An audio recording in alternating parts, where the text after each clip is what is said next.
ప్రేమ అన్న పదానికి 2 అక్షరాలు, కానీ మీరు నాపైన చూపించినటువంటి ప్రేమ అనంతం. నేను సురేష్, మీ ప్రేమకు బానిస. ఓకే, ఇప్పుడు చాప్టర్ 1 నుండి చాప్టర్ 4 వరకు ఒకవేళ ఏమైనా ఇంటర్వ్యూ క్వశ్చన్స్ అడిగితే ఏం అడగొచ్చు అన్న దాని గురించి మాట్లాడుకుందాం. Is Java script browser only language? Java script అనేది కేవలం బ్రౌజర్లోనే ఉపయోగించగలమా? కాదు, ఇది మనం ఆల్రెడీ మాట్లాడాం, అంతే కదా. నిజానికి బ్రెండన్ ఇచ్ అనేది దీన్ని కేవలం బ్రౌజర్లో వాడడానికే కనిపెట్టినా సరే ఇప్పుడు దాన్ని మనం వేరే ఎన్విరాన్మెంట్స్లో కూడా వాడుతున్నాం అనమాట. Okay, in which year JavaScript was invented? ఏ సంవత్సరంలో జావా స్క్రిప్ట్ని ఇన్వెంట్ చేశారు? గుర్తుందా? 1995.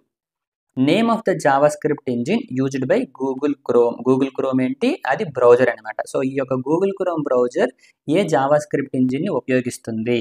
ఇది కూడా మనం డిస్కస్ చేసాం. V8 ఇంజిన్, అంతే కదా. సో ఈ యొక్క V8 ఇంజిన్లో పెర్ఫార్మెన్స్ని ఇంప్రూవ్మెంట్ చేయడానికి వాళ్ళు కంపైలేషన్ అండ్ ఇంటర్ప్రిటేషన్ రెండింటిని ఉపయోగిస్తున్నారనమాట. అందులో వాళ్ళు జస్ట్ ఇన్ టైం కంపైలేషన్ని వాడుతున్నారనమాట. ఓకేనా. Who invented Java script? ఇది మీరు చాలా ఈజీగా చెప్పేస్తారు, అవునా? బ్రెండన్ ఇచ్. ఇది మీకు ఈజీగా గుర్తుండడానికి కోసం నేను మీకు ఈ స్టోరీ చెప్పాను అనమాట. బెండకాయలు అమ్ముకునేటువంటి రైతు రిచ్ ఏ విధంగా అయ్యారు. What is the official name given to Java script? Java script popular అయిన తర్వాత స్టాండర్డ్స్ ప్రకారం దీనికి ఇచ్చినటువంటి పేరేంటి? ఎక్మా స్క్రిప్ట్, అంతే కదా. ఇక్కడ ఎక్మా అంటే ఏంటి? యూరోపియన్ కంప్యూటర్ మ్యానుఫ్యాక్చరర్స్ అసోసియేషన్ అనమాట. ఓకేనా. What is full stock? Full stack అంటే ఏంటి? దీని గురించి కూడా మనం మాట్లాడాం. ఫుల్ స్టాక్ అంటే ఇటుపక్క ఫ్రంట్ ఎండ్, ఇటుపక్క బ్యాక్ ఎండ్ రెండు కలిపి ఎవరైతే చేస్తారో వాళ్ళని ఫుల్ స్టాక్ డెవలపర్స్ అంటారు అనమాట. సో ఫుల్ స్టాక్ అంటే front end plus back end అనమాట. What is the file extension used to write JavaScript programs? JavaScript programs రాయడానికి మనం క్రియేట్ చేసినటువంటి ఫైల్ యొక్క ఎక్స్టెన్షన్ ఏం పెట్టాలి అంటే .js, అంతే కదా. మనం రాసినటువంటి జావా స్క్రిప్ట్ ఫైల్ ఏదైతే ఉంటుందో దాని యొక్క ఎక్స్టెన్షన్ వచ్చేసి .js అని పెడతాం అనమాట. జేఎస్ అంటే జావా స్క్రిప్ట్, అంతే. What does below logo represents? ఈ బిలో లోగో ఏంటో మీకు గుర్తుందా? గుర్తుపెట్టుకోండి, తర్వాత మాట్లాడుకుందామని చెప్పాను కదా. ఇదేంటి? ఇది మన యొక్క బ్రౌజర్ అనమాట. దీని గురించి కూడా మనం డిస్కస్ చేసాము. దీని పేరు వచ్చేసి నెట్స్కేప్ నావిగేటర్ బ్రౌజర్ అనమాట. ఓకేనా. ఈ యొక్క బ్రౌజర్లోనే మన యొక్క బ్రెండన్ ఇచ్ అతను రాసినటువంటి ఫస్ట్ జావా స్క్రిప్ట్ ప్రోగ్రామ్ని రన్ చేశారనమాట. I will execute code line by line. Who am I? నేను ఎవరిని?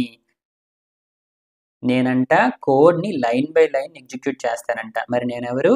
ఇంటర్ప్రెటర్, అంతే కదా. ఇంటర్ప్రెటర్ అనేది మన యొక్క కోడ్ని లైన్ బై లైన్ లేదా స్టేట్మెంట్ బై స్టేట్మెంట్ ఎగ్జిక్యూట్ చేస్తుంది, అంతే కదా.